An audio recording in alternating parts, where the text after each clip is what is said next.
Most politicians promise to build bridges where there are no rivers. P2B has never done that.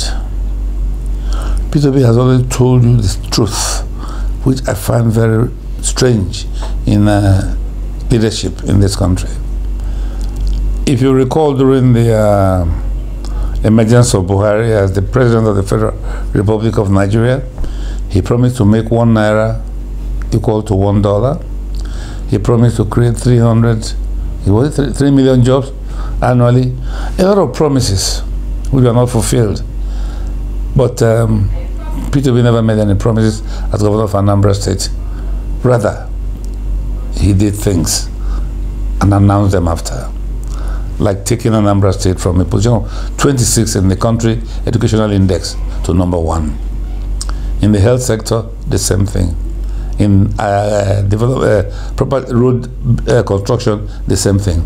Anambra was a no-go area in terms of security. If you remember the Bakassi boys, the IG of the Federal Republic of Nigeria gave kudos to P2B for relieving Anambra State of crime, that for over a period of 3-4 years, there was no singular bank robbery in Anambra State. P2B is the man who left Anambra State without any pension, unlike your friend in Lagos, who is receiving 300% of his usual income as pension. His car will be replaced every 3 years, 5 cars, and let's not go into that. But you can see that there's a difference. There's definitely a difference between P2B's style of leadership and that of his opponents. He does not worship money. He's a self-made man, and he cares about the people. He has not impoverished his people. He has not acquired wealth by his position as governor. Not land, not financial. He has not received anything. He says, no pure water. That's something to be emulated, and that's something to be announced. The cabal will not sit idle. Before now, we had, before this government, we have heard about corruption, people stealing millions. Now they're stealing our money in billions and trillions, and they have the money. They will definitely fight back. The attempt to remove Emefiele is part of the fight against against corruption.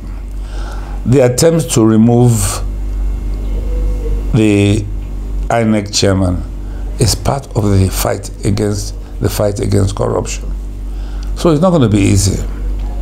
But I tell you something, when the head is clear, the body is clear. But once the head gets rotten, the body will be rotten. P2B is not a criminal, he's not a thief. When he gets there and he doesn't steal, nobody will steal. So it's going to be difficult for you to misappropriate funds if the leader does not misappropriate funds, because the buck stops at his desk. We have seen it in Anambra State, where P2B refuses to compromise his position in terms of the funds used for development and building of the houses of assembly, government house, etc. The man is an exemplary leader. He's not going to steal. And when he doesn't steal, you won't steal. And I tell you something, everybody who steals will go to jail. Not like this one we're messing up. Your Accountant General of the Federation stole 180 billion, he's still walking the streets. It will not happen under P2B, trust me. It will not. I am supporting him today because I believe in all these things I'm talking about. And if he gets there and he doesn't live up to expectation, trust me, I'll take to the streets.